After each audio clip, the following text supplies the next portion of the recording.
May napipintong pagbalasa nga ba sa Bureau of Customs? Nasa linya rin ang aming telepono si kasamang Noel Perfecto para po bigyan tayo ng report na yan. Magandang tanghali po, Manong Noel. Magandang tanghali rin, sinimula na ni Commissioner Rufy Biazon ang pinakaantay na paglilipat o pag-reshuffle ng BOC District Collectors sa isang collective districts ng Cebu, Port of Manila, NAIA, CDO o Cagayan de Oro, Surat. Kasama na rin dito sa Zamboanga Port, pati na rin ang ilang mga opisyales ng Office of the Commissioner. Base sa Customs Personal Order B14-2013, tayo dito ay maitama ang mga posisyon at mailagay ang karapat-dapat na tao sa mga mahalagang responsibilidad. Sa press conference kanina umaga, pinagdiinan ni Commissioner Biazon na makabagong trust o approach ang gagawin ng Customs Bureau ngayong 2013.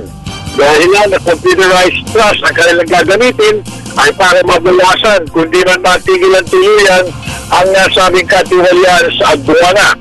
Kasama na rito ang mga enhanced container transit system, gayon din ang paghigpit sa assessment period, gayon din ang pagtitingin at pagbabantay sa iba pa mga collection district officials na hindi nakakaabot ng kanilang target collections.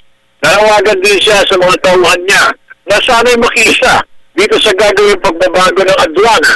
Sa aniya, do it by myself, dapat magtulungan tayong lahat. They have to put in or they have to phase out. Ibig sabihin ito, it's either they ship out or they shape up. So yun ang matinding atas ni Commissioner Rufy Biazon. Pero kani-kanina rin, medyo sisegue na ako ng konti, dito naman sa Immigration Bureau, apat na mga hinihinalang apat na mga Chinese nationals mula sa Fujian at saka sa Jiangxi ang inaresto ng mga operatiba ng Immigration Bureau sa NAIA.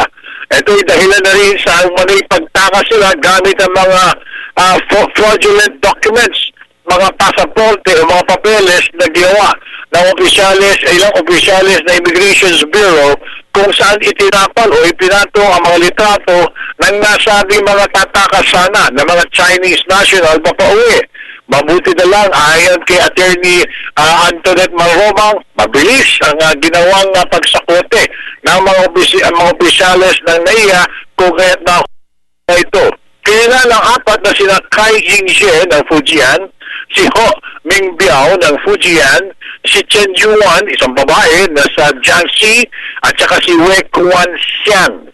Lahat sila ngayon ay nakaharap sa mga deportation proceedings at kung sakali mapapatunayan ay agaran din sila may babalik sa kanilang mga bansa. Yun mo lang ulat, wala pa rin sa Maynila, kasama pa rin si Larry Doon at Terry Navarro. Noel Perfecto para sa Telebisyon ng Bayan.